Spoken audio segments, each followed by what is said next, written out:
여보, 오늘 면접 결과 나왔어. 떨어졌대. 또? 몇 번째야, 이게? 정말 답답하네. 미안해. 다음에는 꼭 붙을 수 있을 거야. 요즘 경쟁이 너무 치열해서. 경쟁이 치열하면 다른 사람들은 다 떨어져. 너만 떨어지는 거 아니야? 그게 아니라 아니긴 뭐가 아니야? 솔직히 말해봐.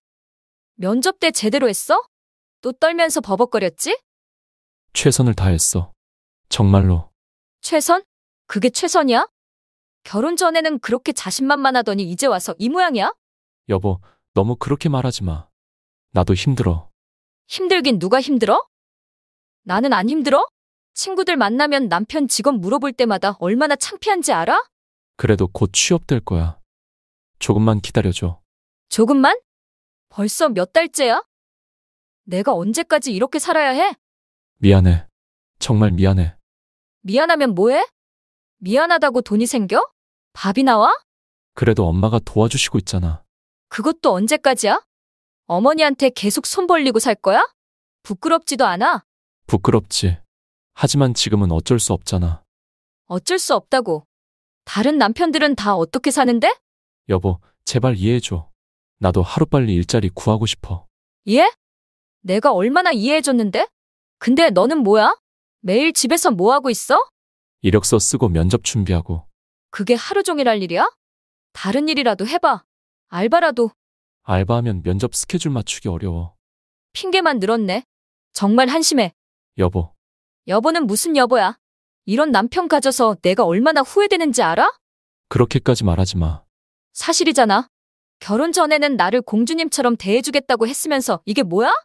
상황이 어려워서 그런 거야. 조금만 더 참아줘. 참아달라는 소리만 몇 번째야? 나도 한계가 있어. 알겠어. 정말 열심히 할게. 열심히는 뭔 열심히? 지금까지 놀았다는 얘기야? 그런 뜻이 아니야. 됐어. 말해봤자 소용없겠네? 답답해 죽겠어, 정말. 방금 들으신 대화 어떠셨나요? 며느리 입장에서는 정말 답답했을 거예요. 경제적인 불안감, 주변 시선에 대한 부담감.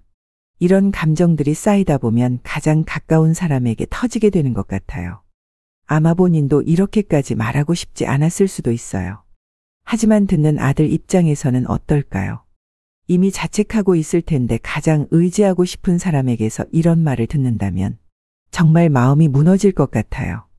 사실 부부가 어려운 시기를 함께 겪는다는 건 쉽지 않죠. 서로 힘든 상황에서 상대방을 위로해 주기보다는 오히려 상처를 주게 되는 경우가 많거든요. 그런데 이런 상황을 지켜보는 부모님 마음은 또 어떨까요? 자식이 상처받는 모습을 보면서도 쉽게 개입할 수 없는 답답함. 특히 며느리와의 관계 때문에 더욱 조심스러울 수밖에 없죠. 여러분은 이런 상황에서 어떻게 하셨을 것 같나요? 댓글로 의견 남겨주세요. 오늘 들려드릴 이야기는 한 어머니의 고백입니다. 아들을 위해 집까지 담보로 잡혀가며 도와줬는데 며느리로부터 상상도 못한 대우를 받게 되면서 벌어진 일인데요.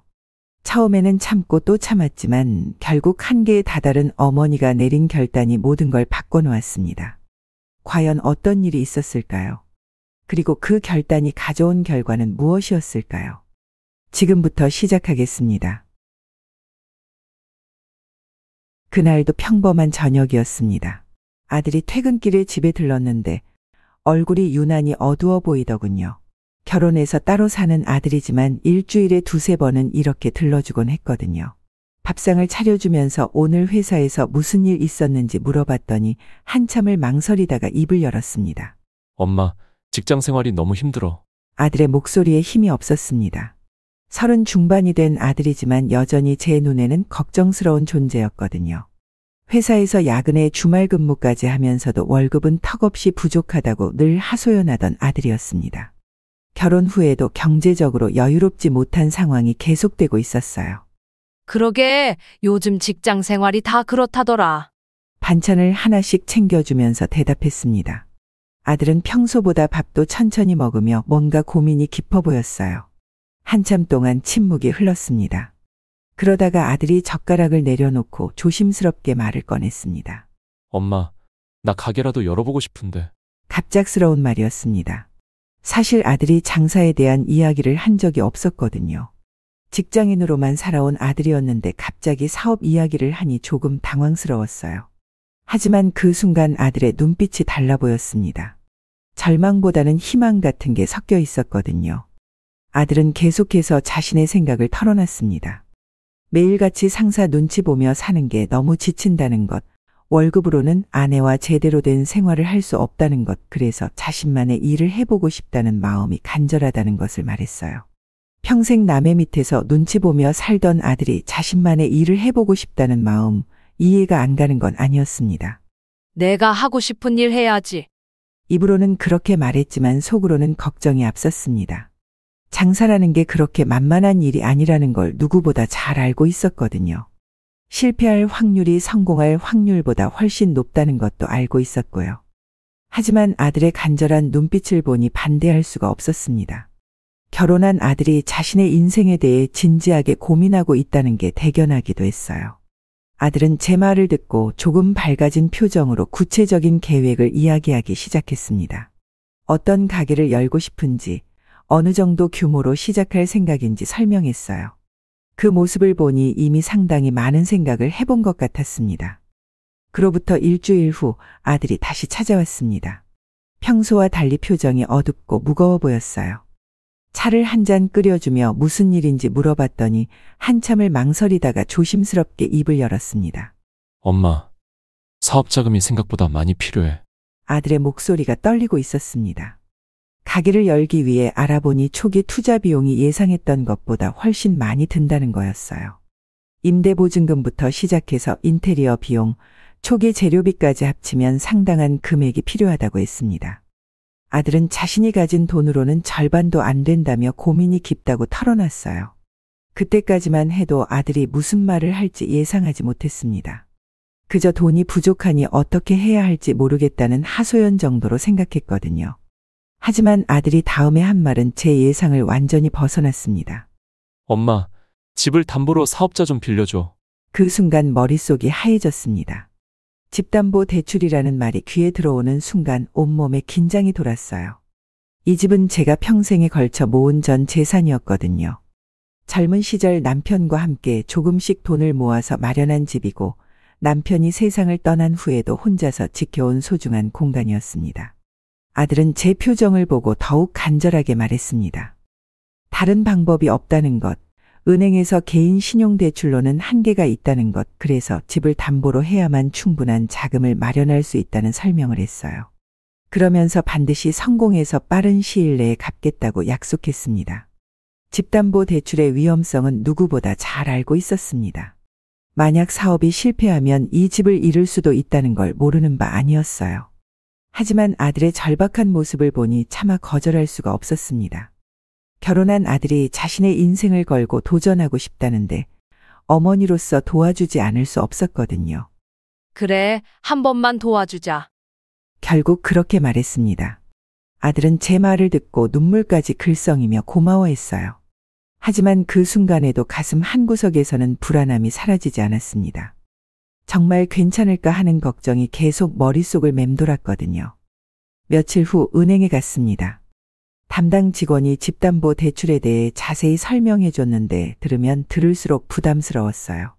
만약 제때 갚지 못하면 어떻게 되는지, 이자는 얼마나 되는지 듣다 보니 현실의 무게가 느껴졌습니다. 그래도 이미 결심한 일이었기에 서류를 작성하기 시작했어요. 하지만 마지막 서명을 할 때는 손이 떨렸습니다. 펜을 잡은 손에 힘이 들어가지 않았거든요. 평생 모은 재산을 걸고 하는 일이라는 게 실감나는 순간이었습니다. 그렇게 아들의 사업이 시작되었지만 앞으로 어떤 일들이 기다리고 있을지는 그때 알 수 없었습니다. 아들의 가게가 문을 연 지 한 달이 지났습니다. 그동안 얼마나 마음이 조마조마했는지 모릅니다. 매일 아침 눈을 뜨면 제일 먼저 생각나는 게 아들 가게 일이었거든요. 잠자리에 들 때도 오늘은 손님이 많이 왔을까, 매출은 괜찮을까 하는 걱정이 먼저 들었어요. 집담보 대출을 받을 때부터 은행에서 매달 나가야 하는 이자와 원금 상환액을 정확히 알고 있었습니다. 꽤 큰 금액이었거든요. 아들이 정말 감당할 수 있을까 하는 불안감이 늘 마음 한구석에 자리 잡고 있었어요. 하지만 이미 시작한 일이니 믿고 기다릴 수밖에 없었습니다. 어느 날 저녁, 아들에게서 전화가 왔습니다. 목소리가 평소보다 밝아 보여서 좋은 소식이 있나 싶었어요. 과연 아들은 기쁜 목소리로 첫 달 매출 결산을 이야기하기 시작했습니다. 생각보다 손님들이 많이 찾아줬고 매출도 예상보다 괜찮게 나왔다고 했어요. 그리고 가장 중요한 소식을 전해줬습니다. 첫 달 대출 이자와 원금을 제때 갚을 수 있게 되었다는 거였어요. 그 말을 듣는 순간 가슴이 확 뜨거워졌습니다. 한 달 내내 걱정했던 게 한순간에 날아가는 기분이었거든요. 역시 우리 아들이야? 잘했어. 진심으로 아들을 칭찬해 줬습니다. 정말 대견했어요. 처음 해보는 장사인데도 첫 달부터 이렇게 좋은 결과를 낸다니 아들이 생각보다 사업 수완이 있는 것 같았습니다. 집을 담보로 내준 게 헛된 일이 아니었다는 안도감도 들었고요. 아들도 제 칭찬을 듣고 기뻐하며 앞으로의 계획을 이야기하기 시작했습니다. 단골 손님들이 생기기 시작했다는 것, 입소문도 조금씩 나고 있다는 것, 다음 달에는 더 좋은 결과를 낼 수 있을 것 같다는 희망적인 이야기들을 들려줬어요. 그런데 그때였습니다. 전화 너머로 여자 목소리가 들려왔어요. 처음에는 누구 목소리인지 몰랐는데 곧 며느리 수정이라는 걸 알 수 있었습니다. 겨우 이 정도 갚고 뭐가 대단하다고. 차갑고 비아냥거리는 목소리였습니다. 아들과 제가 기뻐하고 있는 상황에서 찬물을 끼얹는 듯한 말이었어요. 그 순간 전화 너머가 조용해졌습니다. 아들이 뭔가 당황한 것 같았거든요. 수정이의 그 한마디가 계속 귀에 맴돌았습니다. 첫 달부터 대출금을 제때 갚는다는 게 얼마나 어려운 일인지, 그게 얼마나 다행스러운 일인지 모르는 것 같았어요. 아니면 알면서도 일부러 그런 말을 한 건지 의심스러웠습니다. 아들은 잠시 침묵하더니 다시 밝은 목소리로 이야기를 이어갔지만 전화 분위기가 예전 같지 않았습니다. 며느리의 그 한마디 때문에 기쁜 순간이 어색해진 거였어요. 전화를 끊고 나서도 수정이의 말이 계속 생각났습니다. 아직은 첫 달이니까 그럴 수 있다고 이해하려 했지만 왠지 모르게 찜찜한 기분이 들었어요. 집에서 가만히 앉아만 있기가 답답했습니다. 아들의 가게는 나름대로 잘 되고 있었지만 여전히 대출 이자 부담이 만만치 않다는 걸 알고 있었거든요.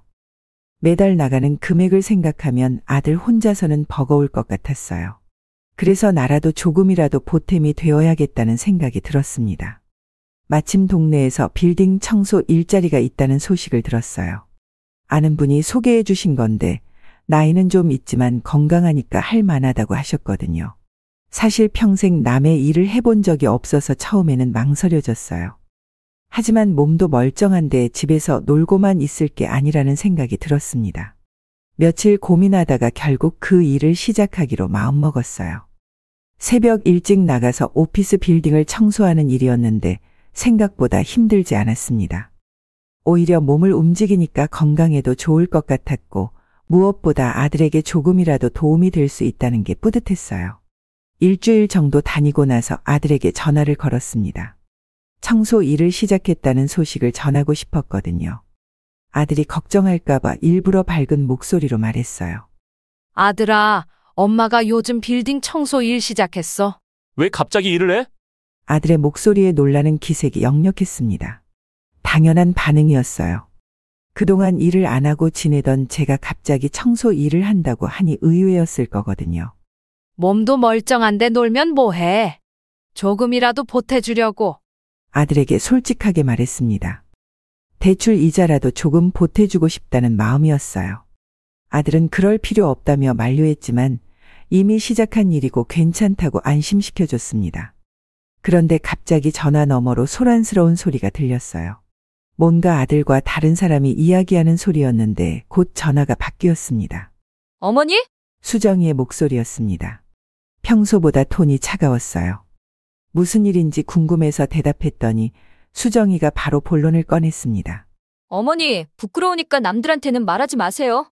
시어머니가 청소한다고 하면 창피해요. 순간 귀를 의심했습니다. 방금 뭐라고 했는지 다시 한번 생각해 봤는데 분명히 창피하다고 했어요. 제가 청소 일을 하는 게 부끄럽다는 뜻이었습니다. 그 말을 듣는 순간 가슴이 확 뜨거워졌어요. 평생 누구에게도 손 벌리지 않고 살아온 제가 아들을 도와주려고 시작한 일인데 그걸 창피하다고 하다니요. 더욱이 며느리가 시어머니에게 그런 식으로 말할 수 있다는 게 믿어지지 않았습니다. 나는 떳떳하게 일하는 건데 뭐가 창피해? 목소리가 조금 높아졌지만 참으려고 노력했어요. 하지만 수정이는 더 대담하게 말을 이어갔습니다. 자신의 체면이 서지 않는다는 것, 친구들한테 알려지면 어떻게 하느냐는 것까지 따져가며 핀잔을 줬거든요. 전화를 끊고 나서도 한참 동안 화가 가라앉지 않았습니다. 아들을 위해 하는 일인데 오히려 며느리한테 이런 소리를 듣다니 정말 어이가 없었어요. 첫 달의 성공적인 시작이 무색하게 두 번째 달부터는 상황이 달라지기 시작했습니다. 아들에게서 오는 전화의 톤도 예전만큼 밝지 않았어요. 매출이 생각만큼 늘지 않는다는 이야기, 경쟁업체가 근처에 생겼다는 소식, 단골 손님들이 줄어들고 있다는 걱정스러운 내용들이 대부분이었거든요. 그러던 어느 날 휴대폰에 문자 메시지가 왔습니다. 은행에서 온 연체 알림이었어요. 대출 상환일이 지났는데 입금이 확인되지 않는다는 내용이었습니다. 그 문자를 보는 순간 가슴이 철렁 내려앉았어요. 첫 달에는 제때 갚았는데 벌써 연체가 시작된 거였습니다. 급하게 아들에게 전화를 걸었습니다. 은행에서 연체 문자가 왔다고 하니 아들의 목소리가 한없이 작아졌어요. 이번 달 매출이 예상보다 많이 부족해서 대출금을 갚기 어렵다는 설명을 했습니다. 코로나 여파로 사람들이 외식을 줄이고 있고 배달업체들과의 경쟁도 치열해져서 장사가 생각만큼 잘 안 된다고 했어요. 엄마, 정말 죄송해요. 다음 달에는 꼭 정상으로 돌려놓을게요. 아들의 사과하는 목소리를 들으니 마음이 더 아팠습니다. 사업이라는 게 언제나 위험이 따르는 일이라는 걸 알고는 있었지만 이렇게 빨리 어려움이 올 줄은 몰랐거든요. 하지만 아들을 더 걱정시킬 수는 없었어요. 다행히 제가 청소 일을 시작한 게 그나마 위안이 되었습니다. 매달 받는 청소 일 급여로는 대출 이자 정도는 충분히 감당할 수 있었거든요. 물론 원금까지는 어려웠지만 최소한 이자 연체만큼은 막을 수 있었습니다. 청소 일에서 번 돈으로 대출 이자를 갚을 수 있으니 지금은 괜찮아. 금세 나아질 거야. 스스로에게 그렇게 말하며 마음을 다독였습니다. 아들의 사업이 궤도에 오르기까지는 시간이 필요할 거라고 생각했어요. 처음 시작하는 장사니까 어려움이 있을 수밖에 없고 몇 달 정도는 버텨줘야 한다고 마음먹었습니다. 매일 새벽에 나가서 빌딩을 청소하는 일이 이제는 더욱 의미 있게 느껴졌어요. 힘들긴 했지만 아들을 위해서라면 얼마든지 할 수 있었습니다. 다른 청소하시는 분들과도 친해져서 일하는 재미도 조금씩 생겼고요. 하지만 연체 문자는 계속 왔습니다. 두 번째 달뿐만 아니라 세 번째 달에도 네 번째 달에도 똑같은 상황이 반복되었어요. 아들은 매번 죄송하다며 사과했지만 상황이 나아질 기미는 보이지 않았습니다. 그래도 제 청소 일 급여로 이자는 계속 갚을 수 있었기 때문에 큰 문제 없다고 생각했어요. 아들도 저 때문에 조금은 마음의 부담을 덜었을 거라고 믿었습니다. 청소 일을 시작한 지 석 달째 되던 날이었습니다. 평소처럼 새벽에 나가서 빌딩 청소를 하고 있었는데 그날따라 계단이 유난히 미끄러웠어요. 아마 전날 밤에 비가 와서 습기가 많았던 것 같습니다. 청소를 마치고 위층으로 올라가던 중이었는데 발이 헛디뎌서 계단 아래로 굴러떨어졌거든요. 그 순간 발목에서 뚝하는 소리가 났습니다. 너무 아파서 일어날 수가 없었어요. 다른 청소하시는 분이 발견해서 119를 불러주셨는데 응급실로 가는 내내 발목이 너무 아팠습니다. 병원에서 엑스레이를 찍어보니 발목뼈에 금이 갔다고 하더라고요. 수술까지는 필요 없지만 깁스를 하고 입원해서 안정을 취해야 한다는 진단이었습니다.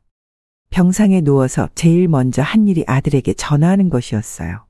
다칠 줄 몰랐으니 미리 연락도 못 드렸고 혼자 응급실에 와 있다가 입원까지 하게 되었다고 설명했습니다.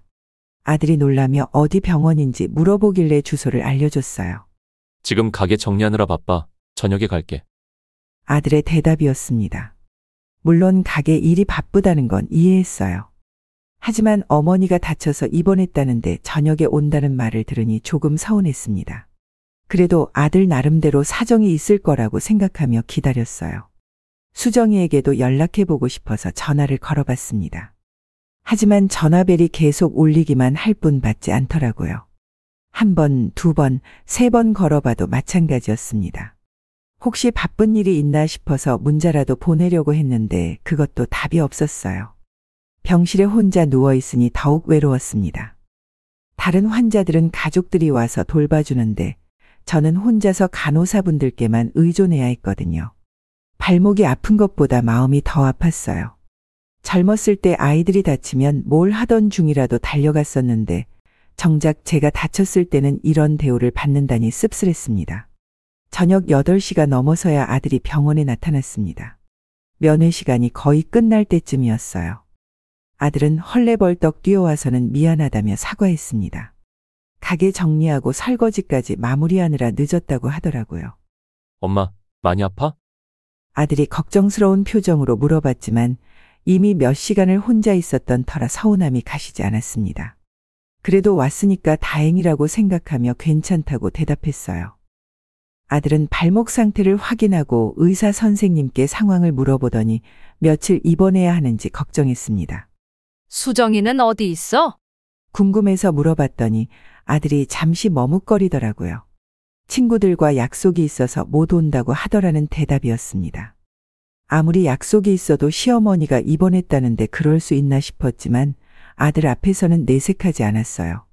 면회 시간이 끝나서 아들이 돌아간 후 병실에 혼자 남겨졌습니다. 발목은 여전히 아팠지만 마음이 더 아팠어요. 다음 날 오후에 아들이 수정이와 함께 병원에 왔습니다. 어제 혼자 왔을 때와는 달리 둘이 같이 오니 조금 마음이 놓였어요. 수정이도 처음에는 걱정스러운 표정을 지으며 안부를 물어봤거든요. 어떻게 다쳤는지, 많이 아픈지 묻는 모습이 며느리다웠습니다. 병실에서 한참 이야기를 나누고 있는데 아들이 갑자기 일어났어요. 엄마, 마실 거 좀 사올게. 목이 마르다고 했더니 병원 로비 매점으로 음료수를 사러 간다고 하더라고요. 그러자 수정이도 따라 나서면서 말했습니다. 저도 전화 좀 하고 올게요. 둘 다 나가고 나니 병실이 조용해졌어요. 마침 소변이 마려워서 화장실에 가려고 침대에서 일어났습니다. 깁스를 한 발목 때문에 걷기가 불편했지만 목발을 짚고 천천히 움직였어요. 병실 문을 열고 복도로 나서는데 멀지 않은 곳에서 수정이의 목소리가 들려왔습니다. 처음에는 그냥 지나치려 했는데 제 이야기를 하는 것 같아서 발걸음이 멈춰졌어요. 복도 모퉁이 쪽에서 전화를 하고 있었는데 목소리가 또렷하게 들렸거든요. 시어머니가 입원했네? 친구와 통화하는 것 같았습니다. 시어머니라는 말이 나오는 걸 보니 제 이야기를 하고 있다는 게 분명했어요. 그런데 다음에 나온 말을 듣고는 귀를 의심했습니다. 늙어서 자기 몸 하나 건사 못하고 정말 짜증나. 그 순간 머릿속이 하얘졌습니다. 방금 뭐라고 했는지 다시 한번 생각해 봤는데 분명히 자기 몸 하나 건사 못한다고 했어요. 그것도 짜증난다는 말까지 덧붙이면서요. 제가 다쳐서 입원한 걸 그런 식으로 생각하고 있었다니 믿을 수가 없었습니다. 다리에 힘이 빠져서 목발에 의지해야 했어요. 화장실로 가던 길이었는데 그 자리에 서서 더 이상 움직일 수가 없었거든요. 방금 전까지 병실에서 걱정스러운 표정으로 안부를 물어보던 그 사람이 복도에서는 이런 말을 하고 있다니 너무 충격적이었습니다. 수정이는 계속해서 친구와 통화를 이어갔어요. 병원에 와야 해서 귀찮다는 이야기, 며칠 더 입원해야 한다니 번거롭다는 이야기까지 들려왔습니다. 그 모든 말들이 제 가슴에 비수처럼 꽂혔어요. 온몸에 힘이 빠진 채로 겨우 화장실에 다녀와서 병실로 돌아왔습니다. 침대에 누워서도 방금 들은 말들이 계속 귀에 맴돌았어요. 자기 몸 하나 건사 못한다는 말, 짜증난다는 말이 머릿속에서 떠나지 않았습니다.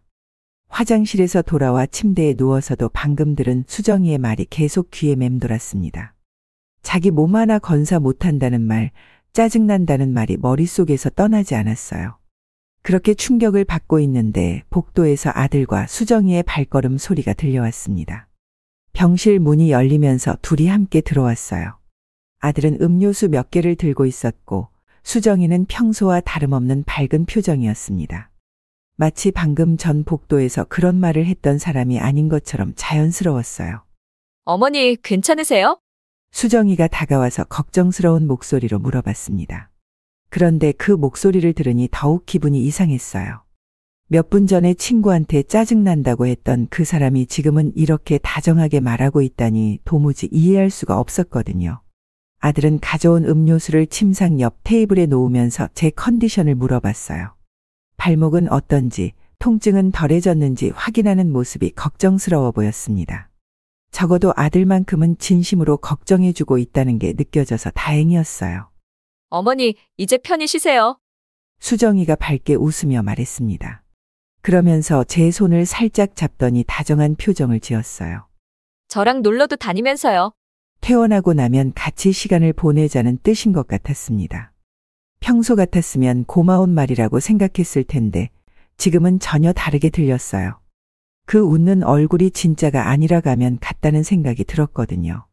방금 전 복도에서 들은 말과 지금 병실에서 하는 말이 너무 달랐습니다. 같은 사람이 한 말이라고는 믿어지지 않을 정도였어요.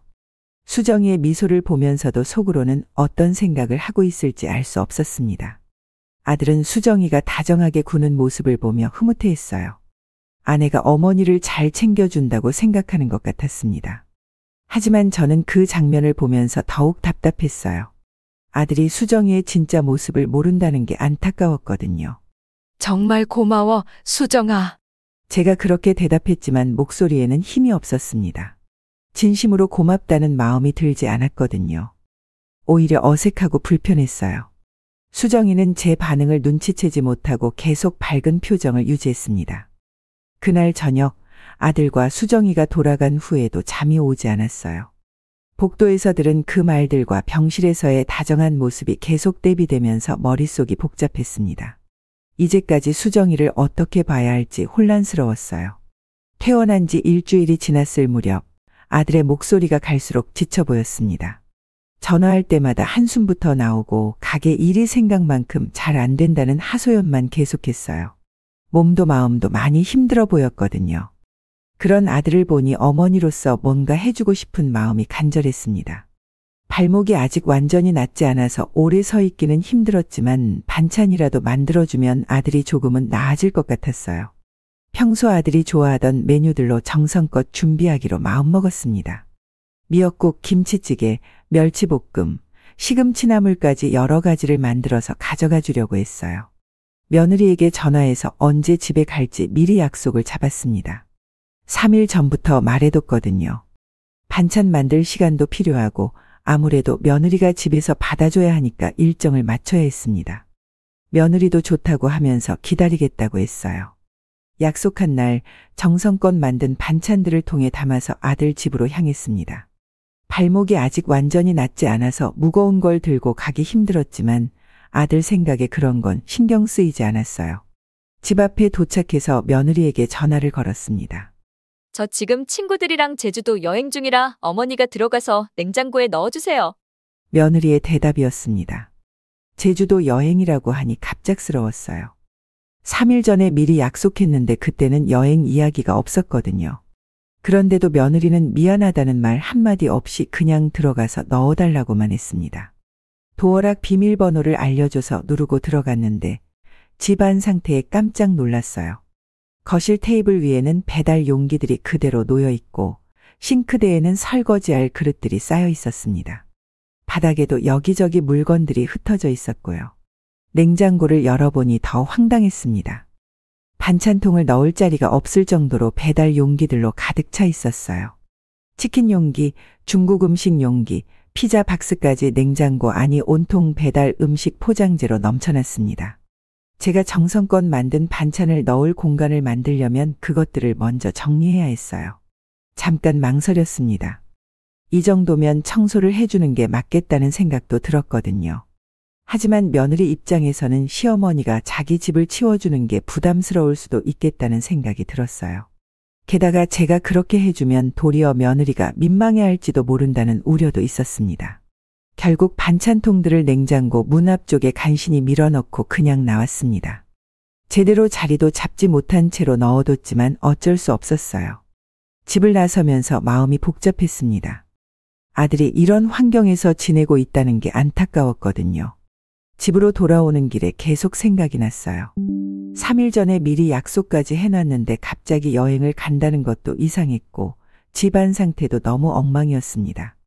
코로나가 본격적으로 퍼지기 시작한 건 아들의 가게가 어려워진 지 몇 달 후였습니다. 그전까지도 매출이 좋지 않아서 걱정이었는데 코로나까지 터지니 완전히 치명타가 된 거였어요. 사람들이 외식을 아예 안 하게 되면서 아들의 가게도 손님이 거의 오지 않게 되었습니다. 한 달 넘게 아들에게서 연락이 없어서 궁금했는데 어느 날 전화가 왔어요.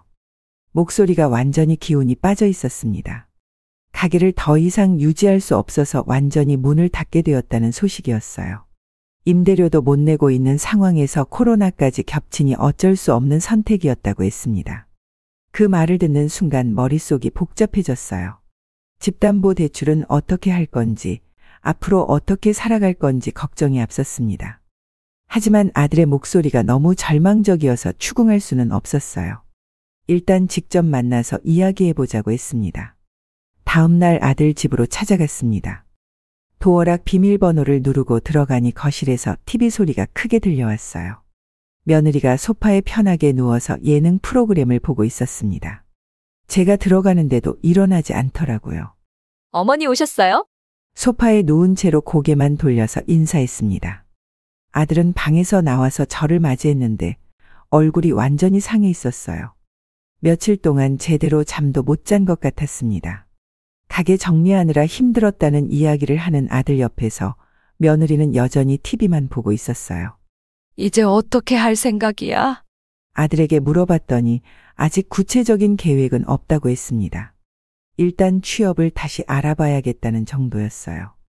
그런데 그때 며느리가 소파에서 몸을 일으키더니 말했습니다. 애초에 안 될 줄 알았어요. 그 말을 듣는 순간 화가 치밀어 올랐습니다. 지금까지 남편이 사업하느라 고생할 때는 뭘 했는지 이제 와서 그런 말을 하다니 어이가 없었어요. 괜히 어머니 집까지 날렸네. 며느리는 계속해서 남일인 양 말했습니다. 마치 자신은 아무 상관없다는 듯이요.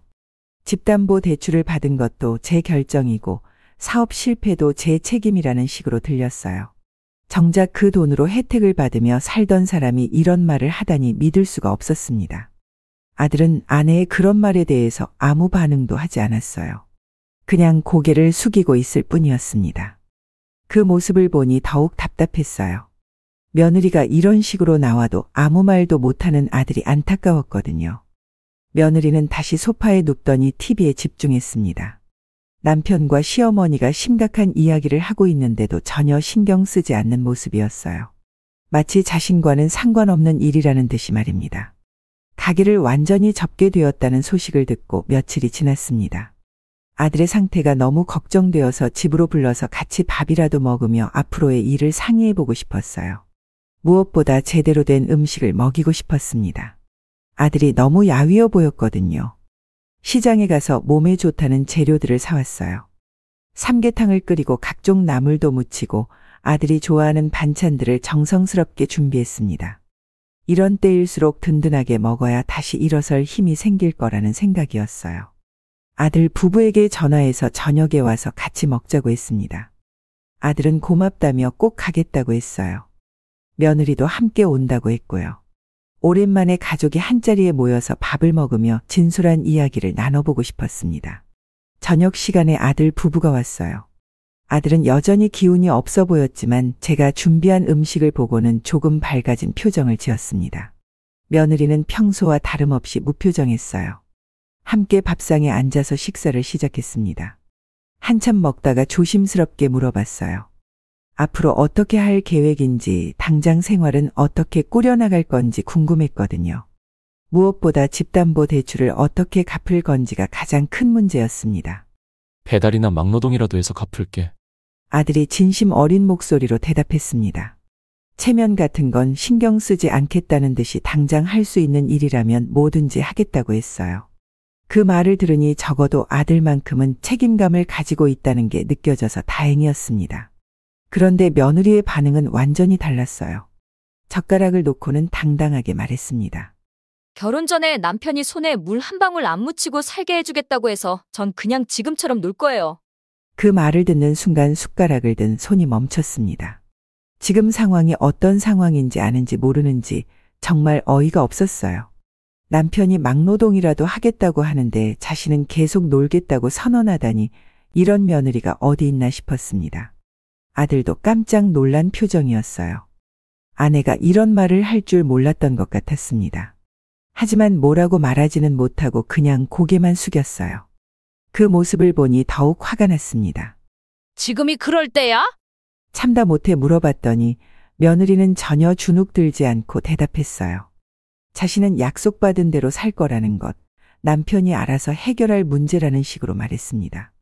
정말 뻔뻔하다는 생각이 들었어요. 식사 분위기가 완전히 어색해졌습니다. 아들은 계속 죄송하다며 고개만 숙이고 있고 며느리는 아무렇지 않게 밥을 먹고 있었어요. 제가 정성껏 준비한 음식이 입에 들어가지 않았습니다. 며느리의 그 당당한 말을 듣고 나서 속에서 천불이 났습니다. 어떻게 그런 말을 할 수가 있나 싶었어요. 지금 집안이 어떤 상황인지 뻔히 알면서도 자신은 계속 놀겠다고 선언하다니 정말 기가 막혔습니다. 당장이라도 한마디 해주고 싶은 마음이 굴뚝 같았어요. 하지만 꾹 참았습니다. 아들이 선택한 여자니까 어쩔 수 없다는 생각이 들었거든요. 제가 며느리한테 뭐라고 하면 결국 아들만 곤란해질 게 뻔했습니다. 부부 사이에 시어머니가 끼어들면 좋을 게 없다는 걸 알고 있었어요. 그래서 아무 말 없이 계속 밥을 먹었습니다. 목에 넘어가지 않았지만 억지로라도 먹으려고 노력했어요. 아들 앞에서 기분 나쁜 티를 내고 싶지 않았거든요. 이미 아들이 충분히 힘들어하고 있는데 제가 더 부담 주고 싶지 않았습니다. 그런데 아들이 조심스럽게 말을 꺼냈어요. 엄마, 요즘 너무 힘들어서 밥 먹으면서 술 좀 먹고 싶어. 아들의 목소리에 지친 기색이 역력했습니다. 정말 많이 힘들었나 보다 싶었어요. 평소에는 제 앞에서 술 마시자는 이야기를 안 하던 아들이었는데 이번에는 간절해 보였습니다. 그래, 그러자. 마음이 아파서 그렇게 대답했어요. 이럴 때라도 아들이 조금이나마 마음을 달래면 좋겠다는 생각이 들었습니다. 냉장고에서 소주를 꺼내왔어요. 맥주도 있었지만 아들이 평소 소주를 더 좋아했거든요. 3명이서 저녁 술자리를 시작했습니다. 아들은 첫 잔부터 벌컥벌컥 마셨어요. 정말 답답했나 보다 싶었습니다. 며느리도 술을 마시기 시작했는데 평소보다 빠른 속도로 잔을 비웠어요. 처음에는 조용히 마셨습니다. 아들이 그동안 얼마나 힘들었는지 이야기하더라고요. 가게가 안 되면서 잠도 제대로 못 잤다는 것, 손님이 없어서 하루 종일 가게에 혼자 앉아 있는 게 얼마나 괴로웠는지 털어놨어요. 제 마음도 무거워졌습니다. 아들이 그렇게 고생하고 있는 줄 제대로 몰랐거든요. 그저 매출이 안 좋다는 정도로만 알고 있었는데 실제로는 훨씬 심각했던 것 같았어요. 어머니로서 더 많이 도와주지 못한 게 미안했습니다. 술이 들어가면서 아들의 이야기가 계속 이어졌습니다. 앞으로 어떻게 해야 할지 모르겠다는 것, 다시 취업을 해야 하는데 나이도 있고 경력 단절도 있어서 쉽지 않을 것 같다는 걱정을 털어놨어요. 며느리는 술을 마시면서도 별다른 반응을 보이지 않았습니다. 남편이 이렇게 힘들어하는데도 위로 한마디 없이 그냥 술만 마시고 있었어요. 그런데 시간이 지나면서 분위기가 이상하게 변하기 시작했습니다. 술이 더 들어가면서 며느리의 얼굴이 빨갛게 달아올랐습니다. 평소보다 훨씬 많이 마시고 있었어요. 아들은 계속해서 자신의 고민을 털어놓고 있었는데 며느리는 점점 표정이 험악해지고 있었습니다. 뭔가 불길한 예감이 들기 시작했어요. 처음에는 그냥 투덜거리는 정도였습니다. 술잔을 탁탁 내려놓으면서 중얼중얼 뭔가 불만스러운 표정을 짓고 있었거든요. 아들이 말하는 중간중간에 쯧 하는 소리를 내기도 했어요. 저는 그냥 술 때문에 기분이 나쁜가 보다 하고 넘어갔습니다. 그런데 갑자기 며느리가 술잔을 3개 내려놓더니 아들을 똑바로 쳐다봤어요. 눈빛이 완전히 달라져 있었습니다. 술이 많이 취한 것 같았지만 그것만으론 설명할 수 없는 차가운 분노가 느껴졌어요. 네가 그러니까 안 되는 거야. 갑자기 며느리가 소리를 질렀습니다. 아들이 깜짝 놀라서 며느리를 쳐다봤는데 며느리는 더욱 거칠게 말을 이어갔어요. 너 때문에 내 인생 망가졌어. 그 말을 들으면서 제 심장이 쿵쾅거렸습니다. 설마 하는 생각이 들었거든요. 하지만 며느리는 멈추지 않았어요. 왜 이따위로 생겨서 나를 짜증나게 만들어? 그러더니 갑자기 손을 번쩍 들어 아들의 뺨을 때렸습니다. 큰 소리가 났어요. 아들이 당황해서 얼굴을 만지는데 며느리는 거기서 그치지 않았습니다. 아들의 머리채를 잡아당기기 시작했어요. 아들이 아야, 하며 소리를 질렀지만 며느리는 더욱 세게 잡아당겼습니다. 제 눈앞에서 며느리가 아들을 폭행하고 있었거든요. 야, 뭐 하는 거야? 며느리가 아들을 때리고 머리채를 잡아당기는 모습을 바로 앞에서 지켜보면서 온몸이 떨렸습니다. 이런 일이 실제로 일어날 수 있다는 게 믿어지지 않았어요. 제 눈앞에서 펼쳐지는 상황이 마치 악몽 같았습니다. 내가 키운 아들이 이런 취급을 받아야 하나? 그런 생각이 머릿속을 가득 채웠어요. 아무리 사업이 실패했다고 해도, 아무리 경제적으로 어려워졌다고 해도 때려도 되는 건 아니잖아요. 더욱이 남편을 때리다니 이런 일이 어떻게 가능한지 이해할 수가 없었습니다. 분노와 절망이 동시에 밀려왔어요. 화가 나면서도 한편으로는 절망적이었습니다. 제가 평생 정성껏 키운 아들이 결혼해서 이런 대우를 받고 있다는 현실이 받아들여지지 않았거든요. 어떻게 이런 일이 일어날 수 있는지, 도대체 언제부터 이런 관계가 되었는지 알 수가 없었어요. 가장 충격적인 건 아들의 반응이었습니다. 아들은 맞고만 있었어요. 며느리가 뺨을 때려도, 머리채를 잡아당겨도 그저 피하려고만 할 뿐 제대로 저항하지 못했습니다. 마치 이런 일이 처음이 아닌 것처럼 익숙한 듯한 모습이었어요. 아들아, 왜 가만히 있어? 속으로 그렇게 외쳤지만 목소리가 나오지 않았습니다. 아들이 왜 저항하지 않는지, 왜 맞고만 있는지 이해할 수가 없었거든요. 설마 평소에도 이런 일이 있었던 건 아닐까 하는 끔찍한 생각이 들었어요. 며느리는 계속해서 폭언을 퍼부으면서 아들을 때렸습니다. 시어머니인 제가 바로 앞에 있는데도 전혀 개의치 않는 모습이었어요. 오히려 더 대담하게 구는 것 같았습니다.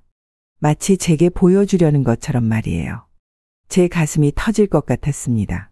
어떻게 며느리가 이럴 수 있는지, 어떻게 아들이 이런 상황을 받아들이고 있는지 도무지 납득할 수가 없었어요. 지금까지 제가 알던 며느리와는 완전히 다른 사람이었습니다. 술 때문이라고 하기에는 너무 자연스러웠어요. 마치 평소에도 이런 식으로 아들을 대하고 있다는 느낌이 들었습니다. 그러니까 아들도 이렇게 당연하다는 듯이 맞고만 있는 거겠죠. 제 손이 주먹으로 꽉 쥐어졌습니다. 당장이라도 일어나서 며느리를 말리고 싶었지만 몸이 움직여지지 않았어요. 너무 충격적인 상황이라 어떻게 반응해야 할지 몰랐거든요. 내가 낳아서 키운 소중한 아들이 이런 폭력을 당하고 있다는 현실이 받아들여지지 않았습니다.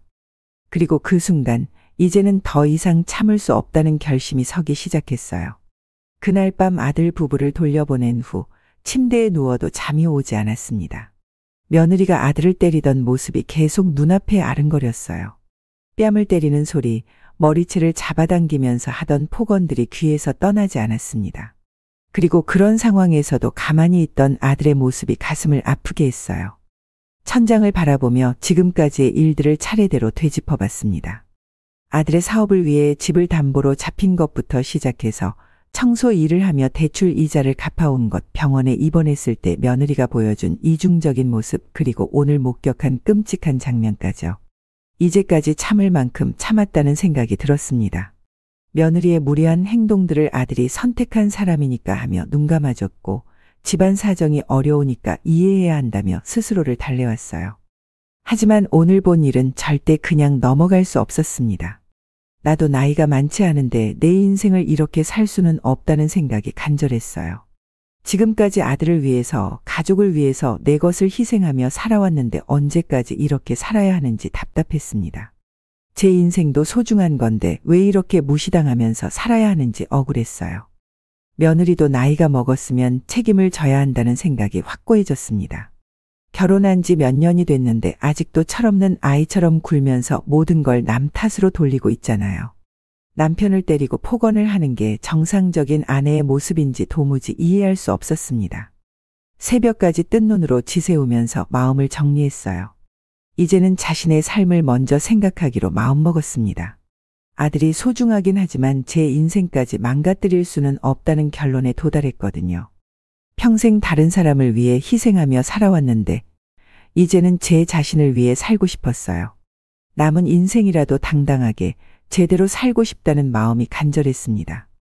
더 이상 며느리의 눈치를 보며 살지도 않을 거고 아들 때문에 제 인생을 포기하지도 않기로 했어요.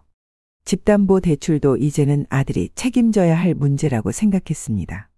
제가 언제까지 청소 일을 하면서 이자를 갚아줄 수는 없잖아요. 며느리는 놀겠다고 당당하게 선언했으니 이제 아들이 알아서 해결해야 할 일이었습니다. 동이 트기 시작할 무렵에야 잠깐 잠이 들었어요. 하지만 마음은 이미 결정되어 있었습니다. 오늘부터는 달라질 거라는 확신이 들었어요. 아침에 일어나서 거울을 보니 제 얼굴도 많이 지쳐 보였습니다. 하지만 눈빛만큼은 전날과 달랐어요. 이제는 흔들리지 않겠다는 의지가 담겨 있었습니다. 다음 날 오전 밤새 내린 결심을 실행에 옮기기로 했습니다. 더 이상 미룰 수 없다는 생각이 들었어요. 어젯밤 그 끔찍한 장면을 목격한 후로 마음이 완전히 바뀌었거든요. 아들에게 전화를 걸었습니다. 아들아, 집으로 와. 목소리가 평소보다 단호했을 거예요. 아들은 무슨 일인지 물어봤지만 전화로는 말하기 어렵다고 했습니다. 직접 만나서 이야기해야 할 중요한 일이라고 했어요. 아들은 알겠다며 오후에 오겠다고 했습니다. 아들이 오기 전까지 계속 마음을 다잡았어요. 흔들리면 안 된다는 생각이 들었거든요. 지금까지 너무 많이 참아왔고 어젯밤 일로 인해 더 이상은 불가능하다는 걸 확실히 깨달았습니다. 제 인생도 소중하다는 걸 잊지 말자고 스스로에게 다짐했어요. 오후에 아들이 왔습니다. 얼굴이 여전히 어두워 보였고 어젯밤 일 때문인지 기운이 없어 보였어요. 거실에 앉으라고 한 후 차 한 잔을 끓여서 가져다 줬습니다. 마지막으로 챙겨주는 차라는 생각이 들어서 조금 슬펐어요. 아들아, 엄마가 할 말이 있어. 조심스럽게 말을 꺼냈습니다. 아들은 무슨 일인지 궁금하다는 표정으로 저를 쳐다봤어요. 심호흡을 한 번 하고 나서 준비했던 말을 꺼냈습니다.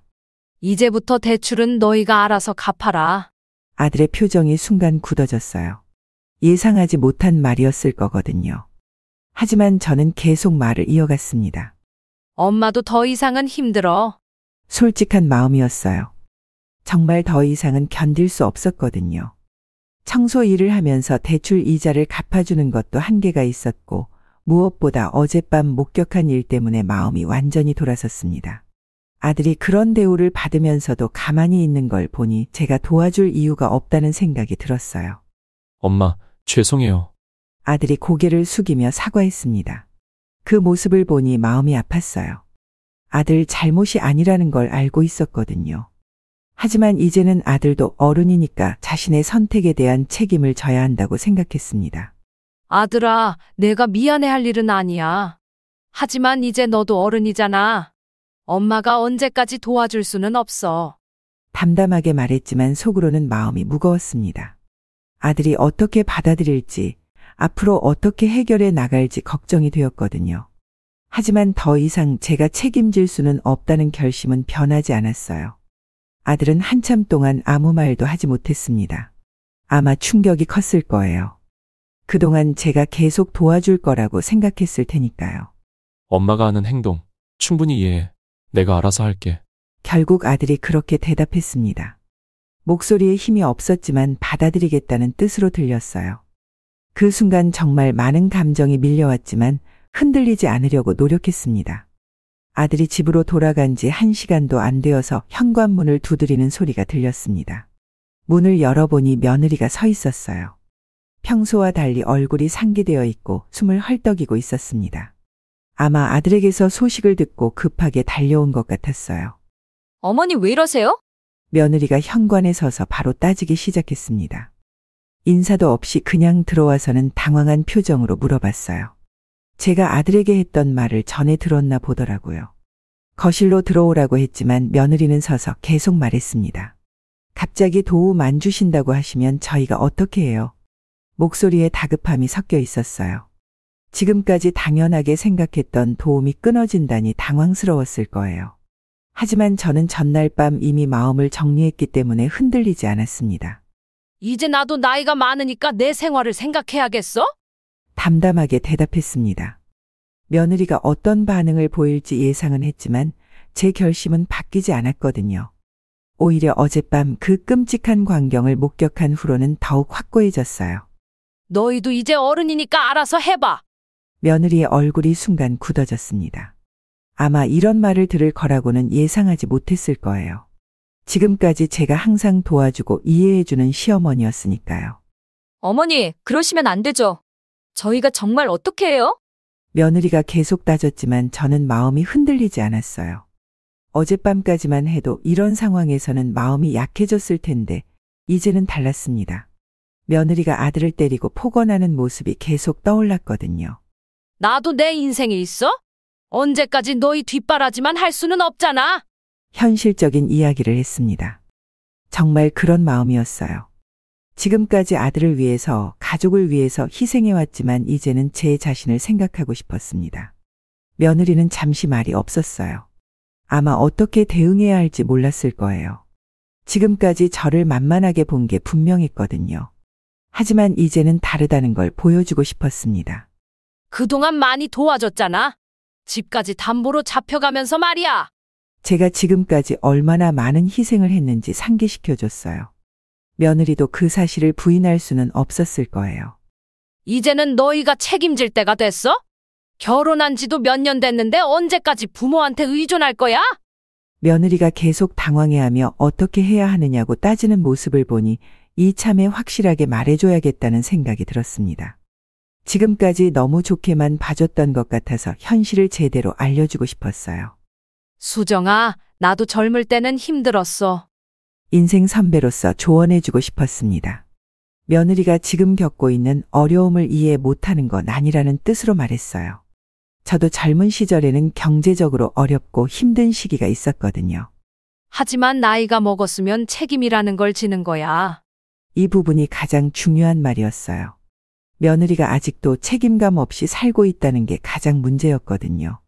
결혼한 지 몇 년이 됐는데 아직도 철없는 아이처럼 행동하는 모습이 답답했습니다. 며느리는 제 말을 듣고 조금 당황한 표정을 지었어요.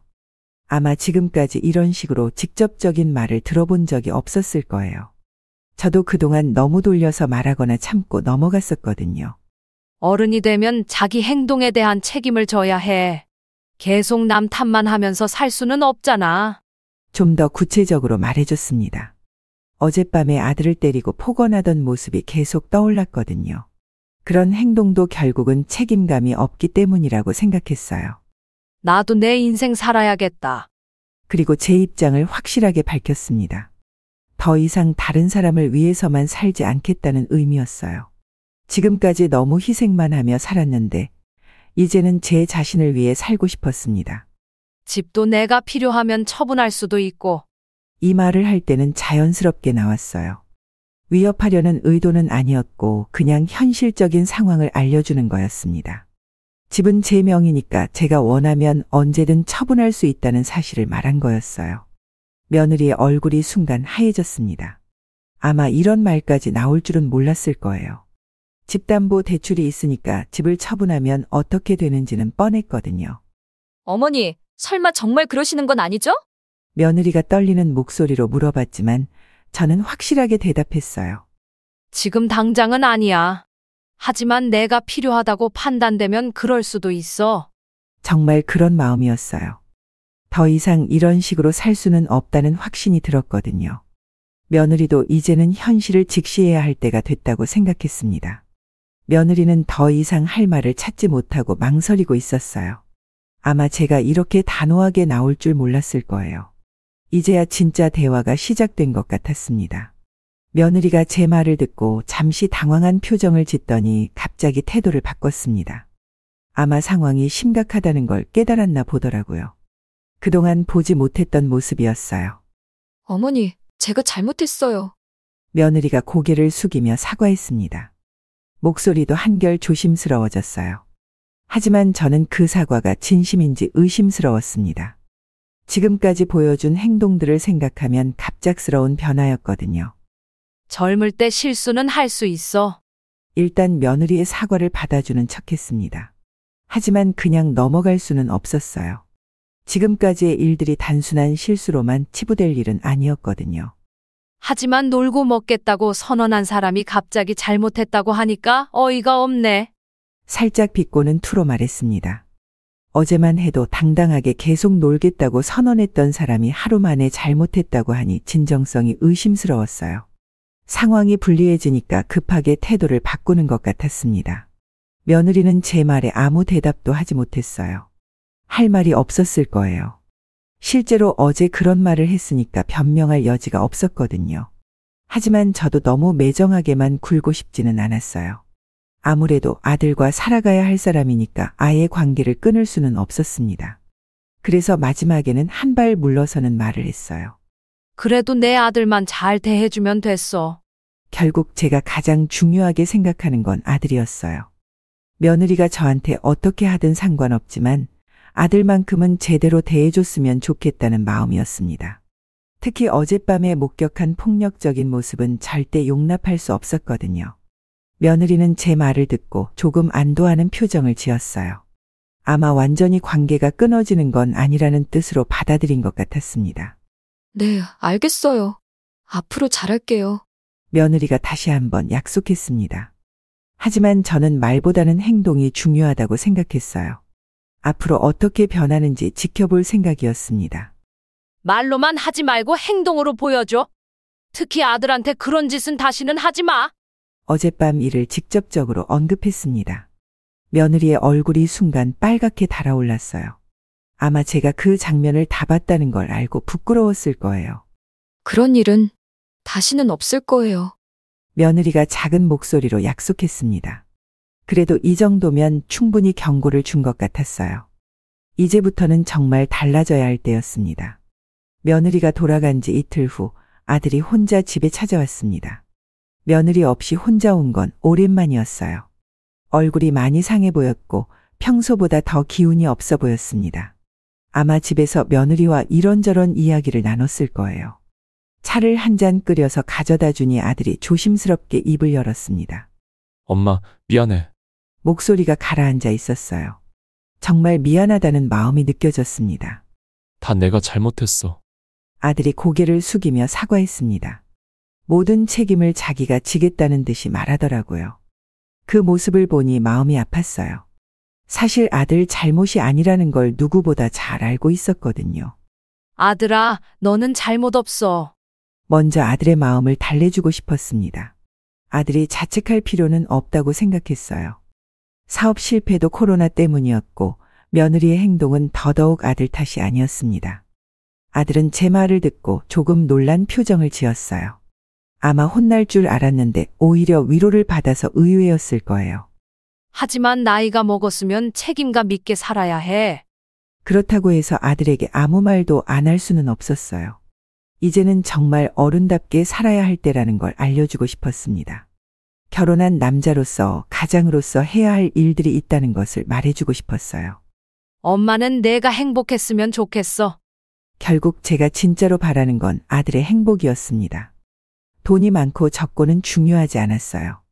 아들이 진짜 행복하게 살았으면 좋겠다는 게 어머니로서 가장 간절한 바람이었거든요. 아들의 눈에 눈물이 글썽거렸어요.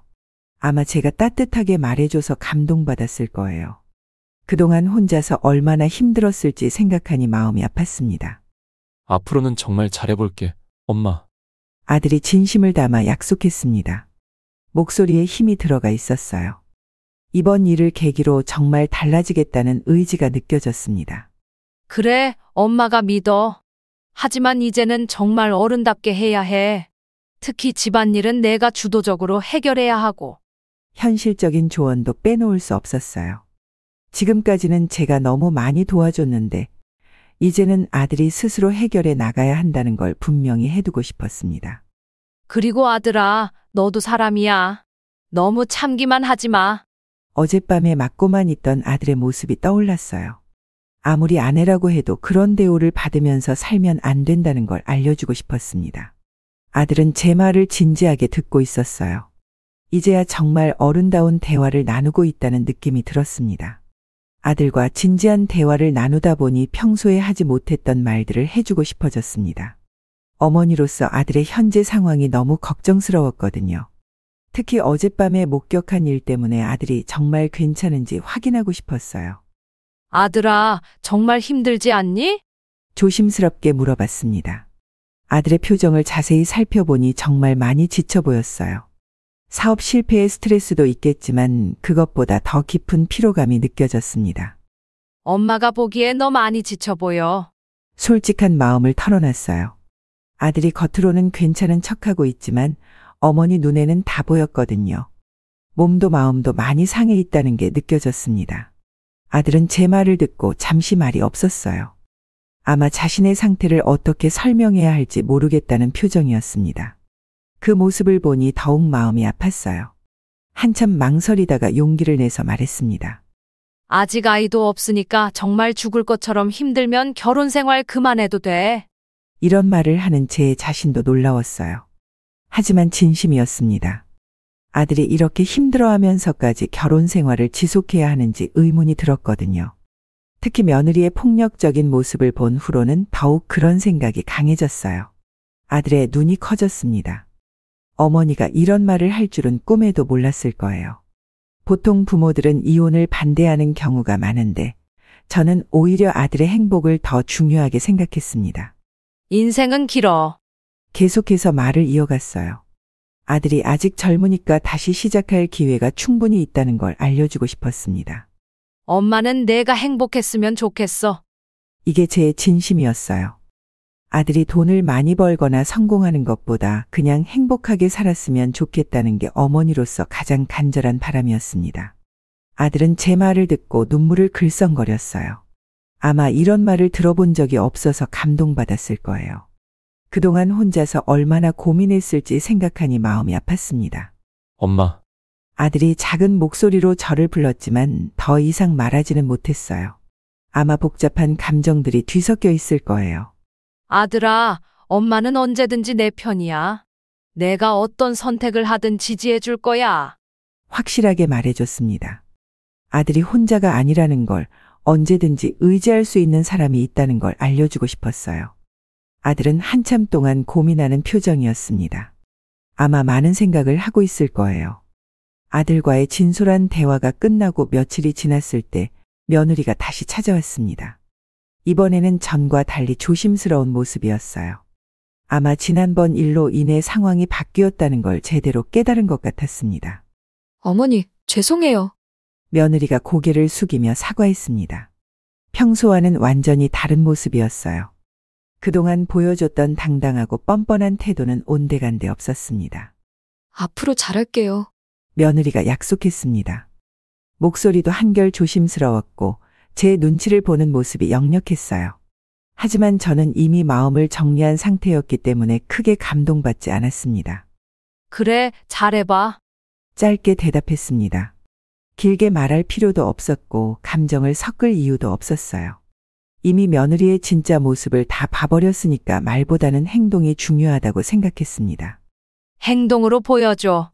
확실하게 못을 박았어요. 지금까지 며느리가 말로만 하고 실제로는 다르게 행동하는 걸 너무 많이 봤거든요. 이제는 정말 달라진 모습을 보여줘야 한다는 걸 분명히 해두고 싶었습니다. 며느리는 제 말에 고개를 끄덕였지만 여전히 어색한 표정이었어요. 아마 제가 이렇게 단호하게 나올 줄 몰랐을 거예요. 그리고 제 마음속에서 정말 하고 싶었던 말이 올라왔습니다. 내 아들이 행복하면 나도 기뻐. 그것만 기억해. 아들에 대한 마음을 분명히 했어요. 제가 원하는 건 단 하나, 아들의 진짜 행복이라는 걸 알려주고 싶었습니다. 만약 며느리가 아들을 불행하게 만든다면 저도 가만히 있지 않겠다는 의미였거든요. 며느리는 제 말을 듣고 더 이상 아무 말도 하지 못했어요. 아마 제가 이렇게 당당하게 나올 줄 몰랐을 거예요. 지금까지의 순한 시어머니는 이제 없다는 걸 확실히 느꼈을 것 같았습니다. 그날 며느리가 돌아간 후 거울을 보니 제 표정이 달라져 있었어요. 더 이상 눈치 보지 않고 당당하게 살겠다는 의지가 얼굴에 드러나 있었습니다. 이제야 진짜 새로운 시작을 할 수 있을 것 같았어요. 그렇게 확실하게 선을 그어놓고 나서 몇 달이 지났습니다. 처음에는 어떻게 될지 걱정도 되고 후회도 조금 들었어요. 너무 심하게 말한 건 아닌지, 아들이 힘들어하지는 않을지 마음이 무거웠거든요. 하지만 시간이 지나면서 놀라운 변화들이 일어났습니다.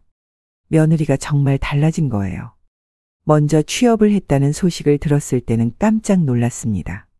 그렇게 놀겠다고 선언했던 사람이 스스로 일자리를 찾아서 나간 거였어요. 아들도 새로운 회사에 들어갔다는 연락이 왔습니다.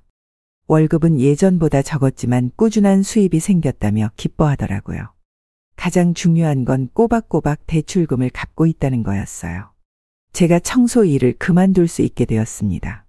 어느 날 아들이 전화해서 전세금을 빼서 대출금 일부를 갚겠다고 했습니다. 그러면 월 부담이 줄어들 테니까 앞으로는 문제 없을 거라고 하더라고요. 대신 월세로 살아야 하지만 그 정도는 감당할 수 있다며 의젓하게 말하는 아들을 보니 정말 어른이 된 것 같았어요. 며느리도 예전과는 완전히 달라졌습니다. 제게 안부 전화도 자주 드리고 명절 때는 정성껏 준비해서 오더라고요. 아들을 대하는 태도도 많이 부드러워진 것 같았어요. 무엇보다 두 사람이 함께 힘을 합쳐서 살아가는 모습이 보기 좋았습니다. 그리고 몇 달 전에는 정말 기쁜 소식이 왔습니다. 며느리가 임신했다는 거였어요. 아들이 전화로 알려줄 때 목소리가 얼마나 기뻤는지 몰라요. 저도 할머니가 된다는 생각에 가슴이 뛰었습니다. 엄마, 정말 고마워. 엄마가 그때 그렇게 말씀해주지 않았으면 우리 지금처럼 행복하지 않았을 거야. 아들이 진심으로 고마워하더라고요. 그 말을 들으니 그때 힘들게 내린 결정이 옳았다는 생각이 들었어요. 이제는 정말 평화로운 나날들입니다. 아들 부부는 서로를 아끼며 살고 있고 저는 제 인생을 당당하게 살아가고 있어요. 곧 태어날 손주를 기다리며 하루하루가 즐겁습니다. 때로는 단호함이 모든 걸 바꿀 수 있다는 걸 깨달았어요. 그리고 진짜 사랑은 때로는 엄하게 하는 것일지도 모른다는 생각이 듭니다. 혹시 저와 비슷한 상황에 계신 분들이 있다면 꼭 기억해 주세요. 참는 게 항상 미덕은 아니라는 걸요. 때로는 단호함이 모든 걸 바꿀 수 있고 진짜 사랑은 때로는 엄하게 하는 것일지도 모릅니다. 여러분도 자신의 인생을 소중히 여기시길 바라요. 여러분의 행복도 충분히 중요하니까요. 제 이야기가 도움이 되셨다면 좋아요와 구독 부탁드려요. 그리고 댓글로 여러분의 생각도 들려주세요. 알림 설정까지 해두시면 새로운 이야기를 놓치지 않으실 거예요. 앞으로도 더 많은 이야기로 찾아뵙겠습니다. 감사합니다.